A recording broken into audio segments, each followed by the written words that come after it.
એક સમયે તત્કાલીન ગૃહમંત્રી પ્રદીપસિંહ જાડેજા પર જૂતું ફેંકનાર ગોપાલ ઇટાલિયા પર હવે જૂતા ફેંકવામાં આવી રહ્યા છે। અગાઉ પણ આમ આદમી પાર્ટીની સભામાં ગોપાલ ઇટાલિયા પર જૂતું ફેંકવામાં આવ્યું હતું અને હવે તાજેતરમાં તેમની સભામાં જૂતું ફેંકવાનો એક વ્યક્તિ દ્વારા પ્રયાસ કરવામાં આવ્યો છે। જો કે આપના નેતાએ પોલીસ ઉપર આક્ષેપ કર્યા છે અને પોલીસ તંત્ર દ્વારા કોઈ પણ જાતનું એક્શન લેવામાં નથી આવતું તે પ્રકારના આક્ષેપ કરવામાં આવ્યા છે અને તેને જ લઈને હવે રાજકારણ પણ ગરમાયું છે। શું છે આ સમગ્ર મામલો, વાત કરીશું આ વિડીયોમાં। વૈષ્ણવજન તો તેને કહીએ જે પીડ પરાઈ જાનાને રે। નમસ્કાર, નવજીવન ન્યૂઝમાં આપનું સ્વાગત છે। હું છું જયંત દાફડા। જૂનાગઢ જિલ્લાના માળિયાહાટીના ગડુ ખાતે 16 જાન્યુઆરીની રાત્રે આમ આદમી પાર્ટીની ખેડૂત સન્માન સભા યોજાઈ હતી અને આ સભામાં અચાનક માહોલ ગરમાયો હતો। આ સભામાં આમ આદમી પાર્ટીના નેતા અને વિસાવદરના ધારાસભ્ય ગોપાલ ઇટાલિયા સભાને સંબોધન કરી રહ્યા હતા ત્યારે એક અજાણ્યા વ્યક્તિ દ્વારા તેમના પર જૂતું ફેંકવાનો પ્રયાસ કરવામાં આવ્યો। જો કે આ ઘટના બનતાની સાથે ત્યાં હાજર રહેલા જાગૃત કાર્યકર્તા અને પોલીસના કર્મીએ તાત્કાલિક હરકતમાં આવી જૂતું કાઢનારી વ્યક્તિને દબોચી લેવામાં આવ્યો અને આ ઘટના બની તે દરમિયાન કોઈ અનિચ્છનીય બનાવ નહોતો બન્યો, પરંતુ હાલ રાજકીય આલમમાં આ ઘટનાને લઈને ભારે ગરમાવો જોવા મળી રહ્યો છે। ઉલ્લેખનીય છે કે ગોપાલ ઇટાલિયા સાથે આ પ્રકારની ઘટના પહેલીવાર નથી બની। આ અગાઉ પણ જામનગર ખાતે એક કાર્યક્રમ દરમિયાન તેમના પર જૂતું ફેંકવાની ઘટના બની હતી। જામનગરની એ ઘટના બાદ ફરી એકવાર માળિયાહાટીની સભામાં ફરી આ ઘટનાનું પુનરાવર્તન થતાં સુરક્ષા અને વ્યવસ્થા સામે પણ સવાલો ઊભા થયા છે। આમ આદમી પાર્ટીના સ્થાનિક નેતાએ આ ઘટનાને લોકશાહી પર હુમલો ગણાવી સખત શબ્દોમાં વગોડી કાઢી છે અને આ મામલાને લઈને હવે ગોપાલ ઇટાલિયાનું પણ નિવેદન સામે આવ્યું છે અને શું કહી રહ્યા છે ગોપાલ ઇટાલિયા તેમને પણ સાંભળીએ। અમારી પરંપરામાં અને હાલની પરંપરામાં ફરક છે। અમારી પરંપરામાં અમારામાં હિંમત એ હતી કે અમે સત્તાને પૂછી શકતા, સત્તાની સામે પડી શકતા। આ તો કાયર માણસો છે। વિરોધ પક્ષ સભામાં જૂતા ફેંકવા એ તો નામર્દોનું કામ છે। ભાઈ મર્દ માણસ હોય તો જાઓ ફેંકો સત્તાવાળાની સભામાં જઈને, ખબર પડે કેટલા પાણીવાળા છો।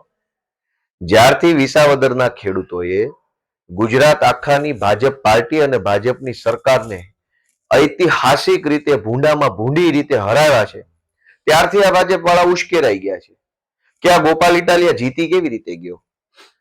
જનતાએ મને મત આપ્યા અને હું જીત્યો એ વાતનો ખાર રાખીને, દાજ રાખીને ભાજપ વાળા કોઈ પણ રીતે એન કેન પ્રકારે મારી સભાઓમાં ષડયંત્રો કરીને સભા ડિસ્ટર્બ થાય, સભામાં અરાજકતા ફેલાય, હો હલ્લો થાય અને ગોપાલભાઈ બદનામ થાય એવી કોશિશ કરે છે। અમારી ગાંધીધામની સભા, જામનગરની, રાજકોટની, મોરબીની, માળિયાની બધી જ સભાઓમાં આવી રીતે કાર્યક્રમ કરી રહ્યા છે। આ હલકા પ્રકારનું કૃત્ય છે અને ભાજપની તો 30 વર્ષથી સત્તા છે।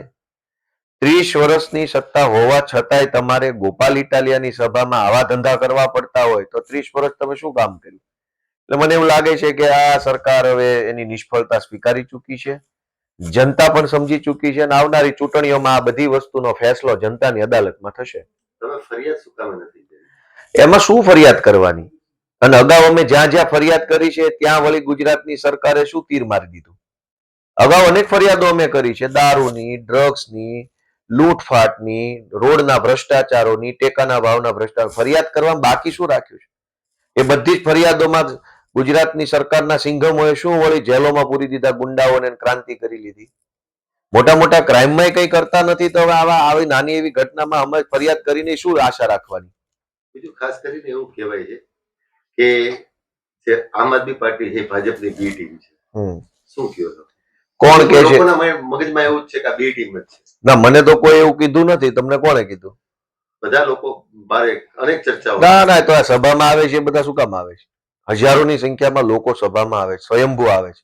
સરકારી બસો નથી મૂકવી પડતી કે કઈ બીજી વ્યવસ્થા નથી હોતી, છતાંય ગામડે ગામડે, શહેરોમાં પણ આજે જ સાંજે મારી સભા રાજકોટમાં છે, તમે જોજો સ્વયંભૂ હજારો લોકો એટલા માટે આવે છે કે લોકોને ખ્યાલ છે કે હવે પછીની ગુજરાતની રાજનીતિનો વિકલ્પ આમ આદમી પાર્ટી છે। લોકોના માનસમાં એવું ઠસાવી દેવામાં આવ્યું છે કે આ જે છે આમ આદમી પાર્ટી છે એ ભાજપને મદદ કરવા માટે અને કોંગ્રેસના મત તોડવા માટે જ છે, આવું લોકોની અંદર ચર્ચા થાય છે। શું કહ્યું? તો કોંગ્રેસના માણસોને કેમ ભાજપ જેલમાં નથી પૂરતું ને અમારા જ કેમ પૂરે છે? તમે તમારા ભાઈબંધને જેલમાં પૂરો કે દુશ્મનને પૂરો?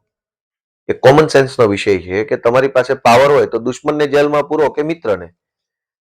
જેના કોણ જેલમાં જાજુ છે? અમારા ચૈતરભાઈ, રાજુભાઈ કરપડા, રાજુભાઈ બોરકતરિયા, પ્રવીણ રામ, યુવરાજસિંહ, મનોજ સોરઠિયા, ઈશુદાન, હું, હરેશ સાવલિયા, રવિભાઈ ડોબરિયા, અમારી તો આખી પાર્ટીના તમામ નેતાઓ બે ગુના છે અને જેલમાં છે. કોંગ્રેસનો તો એક સામાન્ય કાર્યકર્તાને 151 થઈ હોય બોલો.